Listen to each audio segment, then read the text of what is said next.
नमस्कार, स्वागत है आपका चुनावी अखाड़े में और मैं हूं आपके साथ अक्षय पाठक। सभी ने संविधान दिवस के दिन संविधान को याद किया, कोई दलितों के बहाने, कोई किसानों के बहाने, तो कोई परिवारवाद के बहाने, लेकिन याद सभी ने किया। चलते इलेक्शन रूम में और जानते हैं कि हमारी सहयोगी से प्रियंका से कि आखिर किसको किसके लिए कितना खास संविधान का जो दिवस था, उसका स्थापना दिवस कितना अहम था।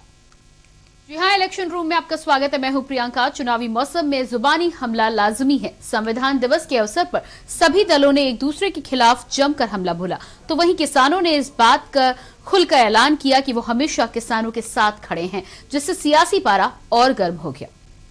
संविधान दिवस पर गरजे दिग्गज, सभी के अपने अपने दांव। कोई दलितों का बन रहा रहनुमा, तो कोई संविधान बचाने की दे रहा है दुआई। कोई परिवारवाद पर बोला हमला, कोई खड़ा है किसानों के साथ। संविधान की बात किसानों पर आर। संविधान दिवस के अवसर पर दिग्गजों ने एक दूसरे पर जमकर हमला बोला। 22 की जंग में कोई भी दल कोई कोर कसर छोड़ना नहीं चाहता, फिर चाहे सपा हो या फिर मायावती हो, हर कोई सरकार पर हमला बोलने से नहीं चूक रहा। तो साथ ही मोदी योगी विरोधियों पर पलटवार भी हो रहे हैं। अखिलेश यादव ने कहा कि अंबेडकर की सोच का सपा में स्वागत है, क्योंकि बीजेपी के राज में संविधान खतरे में है। अंबेडकरवादी आज आगे निकल करके आए संविधान को बचाने के लिए। हम समाजवादी लोग भी उनके साथ कंधे से कंधा मिला करके उनके साथ खड़े दिखाई देंगे। मैं अभी आदरणीय प्रकाश अंबेडकर जी और तमाम वक्ताओं को सुन रहा था। ये सच है कि आने वाले समय में क्या परिस्थितियां होंगी कोई नहीं जानता। जिस तरह के लोग सत्ता में हैं आज, वो कब क्या फैसला ले लें कोई नहीं जानता। वहीं दूसरी तरफ बसपा सुप्रीमो मायावती ने कहा कि बीजेपी के राज में अभी तक दलितों को संविधान का लाभ नहीं मिला है। दलित वर्ग अभी भी संविधान का लाभ लेने से वंचित है। संविधान दिवस है और इस मौके पर मेरा ये कहना है कि भारतीय संविधान को बने अब बरसों बीत चुके हैं, लेकिन भारतीय संविधान के मूल निर्माता परम पूज्य बाबा साहब डॉक्टर भीमराव अंबेडकर ने भारतीय संविधान में देश के कमजोर एवं उपेक्षित वर्गों के लोगों को विशेषकर शिक्षा एवं सरकारी नौकरियों आदि में आरक्षण व अन्य और जो भी जरूरी सुविधाओं का प्रावधान किया है, तो इस लंबी अवधि में भी तो उसका पूरा लाभ इन वर्गों के लोगों को नहीं मिल पा रहा है। तो वहीं दूसरी तरफ दिल्ली के सीएम अरविंद केजरीवाल खड़े होते दिखाई दिए। उन्होंने कहा कि किसानों के साथ हम खड़े हैं, किसानों की मेहनत रंग लाई है। किसानों के आंदोलन के आगे सरकार को आखिरकार तीनों बिल रद्द करना पड़ा। अब किसानों को आंदोलन करना पड़ा अपनी सरकार के, चुनी हुई सरकार के खिलाफ। ये 12 महीने चला। दुनिया का सबसे लंबा आंदोलन, सबसे अहिंसात्मक आंदोलन, संयमित आंदोलन। सत्ता पक्ष ने इनको भड़काने में कोई कसर नहीं छोड़ी, षड्यंत्र करने में कोई कसर नहीं छोड़ी।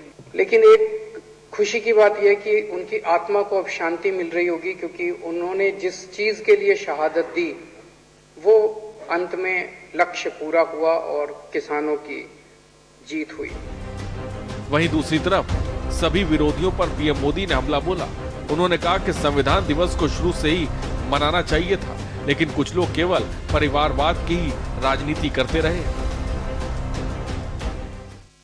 कि पारिवारिक पार्टियां, इसका मतलब मैं ये नहीं करता हूं कि एक परिवार में से एक से अधिक लोग राजनीति में ना आए। जी नहीं, योग्यता के आधार पर जनता के आशीर्वाद से किसी परिवार से एक से अधिक लोग राजनीति में जाएं, इससे पार्टी परिवारवादी नहीं बन जाती है। लेकिन जो पार्टी पीढ़ी दर पीढ़ी एक ही परिवार चलाता रहे, पार्टी की सारी व्यवस्था परिवारों के पास रहे, वो लोकतंत्र, स्वस्थ लोकतंत्र के लिए सबसे बड़ा संकट होता है। संविधान दिवस पर पक्ष विपक्ष का पलटवार जारी था। कोई संविधान को बचाने की दुहाई दे रहा था, तो कोई संविधान को बर्बाद करने की बात कर रहा था, तो कोई किसानों के साथ खड़े होने की बात कर रहा है। अब सवाल यही है, क्या राजनीतिक दलों को संविधान की चिंता है या फिर चुनाव बयान में केवल बयानबाजी ही वो कर रहे हैं? Bureau report, election desk. Uttar Pradesh की सत्ता में वापसी के लिए सपा प्रमुख अखिलेश यादव चुनावी रणभूमि में उतर चुके हैं। एक तरफ जहां उन्होंने जाति आधार वाली छोटी पार्टियों से साथ मिलाकर सियासी समीकरण को मजबूत किया, तो वहीं दूसरे दलों से जनाधार वाले नेताओं की एंट्री के लिए सपा के दरवाजे खोल दिए गए। इतना ही नहीं, पश्चिम यूपी में जाट मुस्लिम कॉम्बिनेशन को मजबूत करने के लिए जयंत चौधरी को भी अपने साथ मिला लिया। ऐसे में अखिलेश के 5 चुनावी मंत्र जो बता रहे हैं कि कैसे 2022 के चुनाव में फ्रंट फुट पर खेल रहे हैं और बीजेपी बनाम सपा के बीच मुकाबले को कड़ा करने में जुटे हुए हैं। ये रिपोर्ट आपको दिखाएंगे, लेकिन ब्रेक के बाद।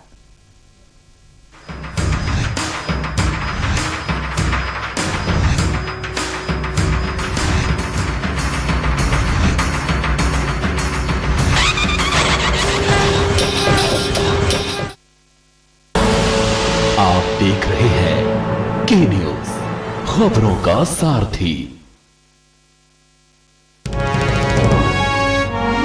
चहुमुखी विकास में अग्रसर सरकार, जनगण मन के हुए सपने अब साकार।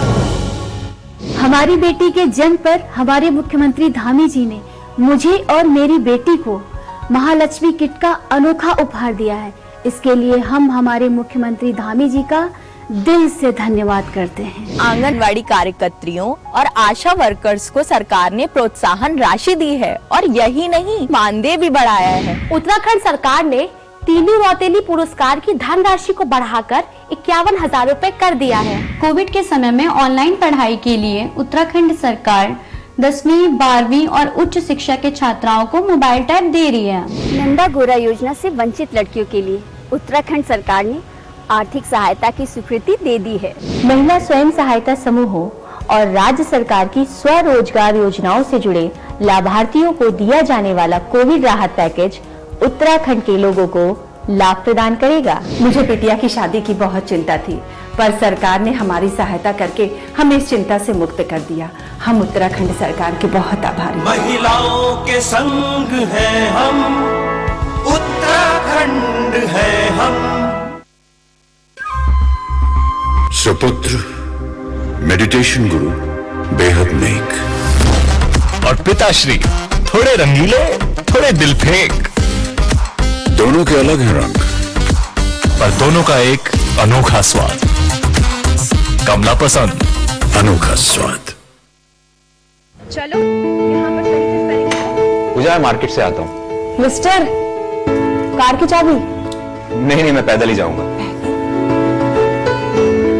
पापा, not bad। हाँ यार, अपनी दिल्ली सरकार बोलती है कि पॉल्यूशन कम करने के लिए हफ्ते में एक बार अपनी गाड़ी से एक ट्रिप कम करें और उसकी बजाय पब्लिक ट्रांसपोर्ट या कारपूल का इस्तेमाल करें। It's a small request, make sense, no? Yes, और ये बात मैं आपसे कब से कह रही थी, लेकिन मैं हेल्थ के पॉइंट ऑफ व्यू से बोल रही थी। यू नो व्हाट, मैं भी यही सोच रहा हूँ कि जब दिल्ली सरकार और घर की सरकार एक ही बात बोल रही है तो सुन ही लेना चाहिए। चलो यू गाइस कैरी ऑन, मैं चलता हूँ। बाय बाय पापा।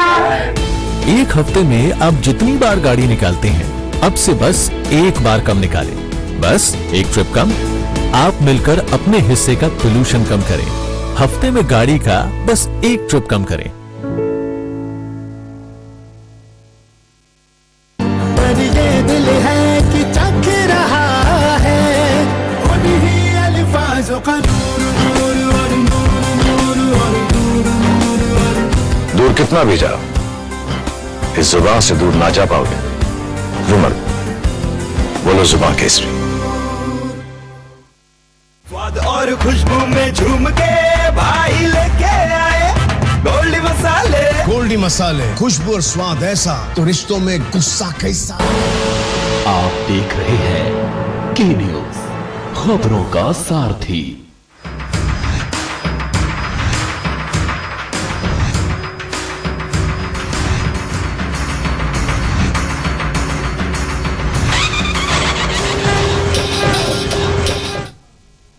ब्रेक के बाद आपका स्वागत है।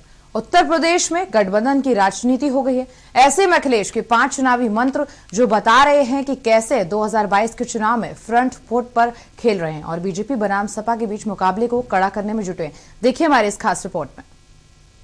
उत्तर प्रदेश की सत्ता वापसी के लिए सपा प्रमुख अखिलेश यादव चुनावी रणभूमि में उतर चुके हैं। एक तरफ जहां उन्होंने जातीय आधार वाली छोटी पार्टियों से हाथ मिलाकर सियासी समीकरण को मजबूत किया, तो वहीं दूसरे दलों से जनाधार वाले नेताओं की एंट्री के लिए सपा के दरवाजे भी खोल दिए। इतना ही नहीं, पश्चिमी यूपी में जाट मुस्लिम कॉम्बिनेशन को मजबूत करने के लिए जयंत चौधरी को भी अपने साथ मिलाया है। ऐसे में अखिलेश के 5 चुनावी मंत्र जो बता रहे हैं कि कैसे 2022 के चुनाव में फ्रंट फुट पर खेल रहे हैं और बीजेपी बनाम सपा के बीच मुकाबले को कड़ा करने में जुटे हैं। देखिए हमारी खास रिपोर्ट।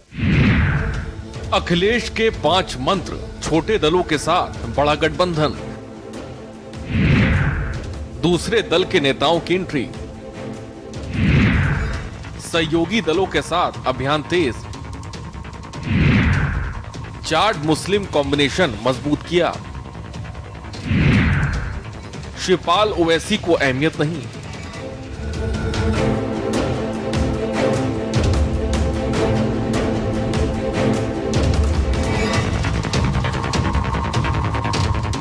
सपा प्रमुख अखिलेश यादव 2022 के विधानसभा चुनाव में कांग्रेस और बसपा की बजाय जाति आधार वाली छोटी पार्टियों के साथ गठबंधन कर रहे हैं, जिनकी ओबीसी जातियों पर पकड़ है। पूर्वांचल में राजभर, कुर्मी और नोनिया समाज के वोटों के साथ रखने के लिए अखिलेश यादव ने ओम प्रकाश राजभर की सुहेलदेव भारतीय समाज पार्टी, संजय चौहान की जनवादी पार्टी और कृष्णा पटेल के अपना दल के साथ गठबंधन किया है। 22 के चुनाव से ठीक पहले अखिलेश यादव ने दूसरे दलों के नेताओं की एंट्री के लिए सपा के दरवाजे खोल दिए। बसपा और कांग्रेस के मजबूत जनाधार वाले तमाम नेताओं को अखिलेश अपने साथ मिलाने में कामयाब रहे हैं। राम अचल राजभर से लेकर लालजी वर्मा, आरएस कुशवाहा, कादिर राणा, त्रिभुवन दत्त, के गौतम जैसे बसपा के बड़े नेताओं को अपने साथ मिलाया। पिछले 3 महीनों में अखिलेश ने विपक्षी दलों के करीब 200 बड़े नेताओं को सपा में एंट्री कराई। इस तरह अखिलेश ये संदेश देने में सफल रहे हैं कि बीजेपी का विकल्प सपा ही बन सकती है। इतना ही नहीं, सीतापुर से बीजेपी के मौजूदा विधायक को सपा में शामिल कर लिया है। हालांकि सपा के विधायक सुभाष पासी और 4 एमएलसी हाल ही में अखिलेश की साइकिल से उतरकर बीजेपी में भी शामिल हुए हैं। हम समाजवादी लोग आपके संकल्प के साथ खड़े हैं और जिस तरीके से अम्बेडकरवादी आज आगे निकल करके आए संविधान को बचाने के लिए, हम समाजवादी लोग भी उनके साथ कंधे से कंधा मिला करके उनके साथ खड़े दिखाई देंगे। मैं अभी संविधान दिवस की शुभकामनाएं, बधाई देता हूं मैं आपको, और साथ ही साथ बाबा भीमराव अम्बेडकर जी को भी याद करते हैं कि जिन्होंने हमें ऐसा संविधान दिया है जिसमें हम सबको बराबरी का हक मिलता है।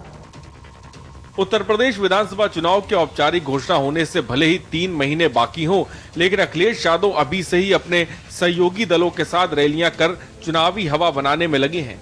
गाजीपुर और मऊ में ओम प्रकाश राजभर की भारतीय सुहेलदेव समाज पार्टी की रैली के मंच पर अखिलेश यादव हुंकार भरते दिखे, तो लखनऊ में डॉक्टर संजय चौहान की जनवादी सोशलिस्ट पार्टी की जन क्रांति महारैली को संबोधित किया। वहीं अब 7 दिसंबर को पश्चिमी यूपी के मेरठ में अखिलेश यादव आरएलडी के अध्यक्ष जयंत चौधरी के साथ चुनावी अभियान की शुरुआत करेंगे। इतना ही नहीं, महान दल के केशव देव मौर्य के साथ भी मैनपुरी और लखनऊ में सपा प्रमुख कार्यक्रम कर चुके हैं। अखिलेश यादव सहयोगी दलों के नेताओं के साथ मंच शेर सपा और सहयोगी दल और कार्यकर्ताओं में बेहतर तालमेल बनाने की है, ताकि चुनाव में एक दूसरे के वोट आसानी से ट्रांसफर हो सके। पश्चिमी यूपी की सियासत में जाट और मुस्लिम वोटर निर्णायक भूमिका में हैं, जो किसी भी राजनीतिक दल का खेल बनाना और बिगाड़ने की ताकत रखते हैं। 2013 में मुजफ्फरनगर दंगे से जाट और मुस्लिम एक दूसरे के खिलाफ हुए, तो बीजेपी ने पश्चिमी यूपी में विपक्ष का सफाया कर दिया। किसान आंदोलन के चलते जाट मुस्लिम का साथ आए, जिन्हें साधने के लिए सपा प्रमुख अखिलेश यादव ने जाट समाज के नेता और आरएलडी के अध्यक्ष जयंत चौधरी के साथ गठबंधन किया। इस तरह से पश्चिमी यूपी में जाट मुस्लिम कॉम्बिनेशन को मजबूत करते दिख रहे हैं, जो पश्चिमी यूपी में बीजेपी के लिए सियासी राह में रोड़ा बन गया है।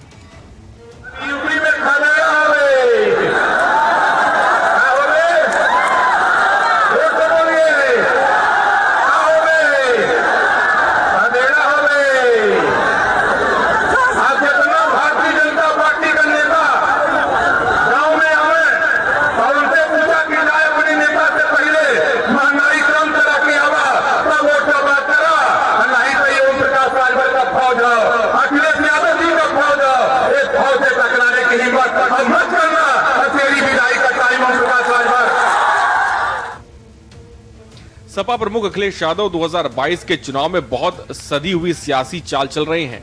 बीजेपी को किसी तरह से ध्रुवीकरण करने का मौका वो नहीं दे रहे हैं। इतना ही नहीं, बीजेपी को सपा पर यादव और मुस्लिम परस्त होने के आरोपों से भी बचाने में अभी तक सफल दिख रहे हैं। इसके चलते अभी तक ना तो अपने चाचा शिवपाल यादव को अहमियत दे रहे हैं और ना ही असदुद्दीन ओवैसी की पार्टी को तवज्जो। मैंने सभी समान विचारधारा वाली पार्टियों से प्रयास किया है, सभी सेकुलर पार्टियों से प्रयास किया है, हमने समाजवादी पार्टी से भी प्रयास किया है। सभी लोग एक आप हमारा प्रयास है, हमारे प्रयास है। देखिए, ये तो जब बातचीत करेंगे तब तय हो जाएगा, तब आपको पता हो जाएगा। देखिए अगर मान लो अच्छी बात है, मैं तो 2 साल से कह रहा था और जल्दी करें तो अच्छा है। अखिलेश ये बात अच्छे से समझ गए हैं कि 2022 के चुनाव में सपा बनाम बीजेपी की लड़ाई में यादव और मुस्लिम का वोटर कहीं नहीं जा रहा।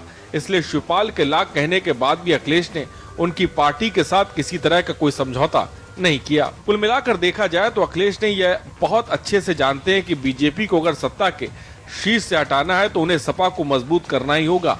इसलिए अखिलेश यादव जीतने के लिए इन 5 मंत्रों के आधार पर ही अपनी चुनावी रणनीतियां बना रहे हैं। अब ये आने वाले चुनाव में ही पता चलेगा कि अखिलेश के 5 मंत्र कितने कारगर साबित होते हैं। इलेक्शन डेस्क, के न्यूज इंडिया।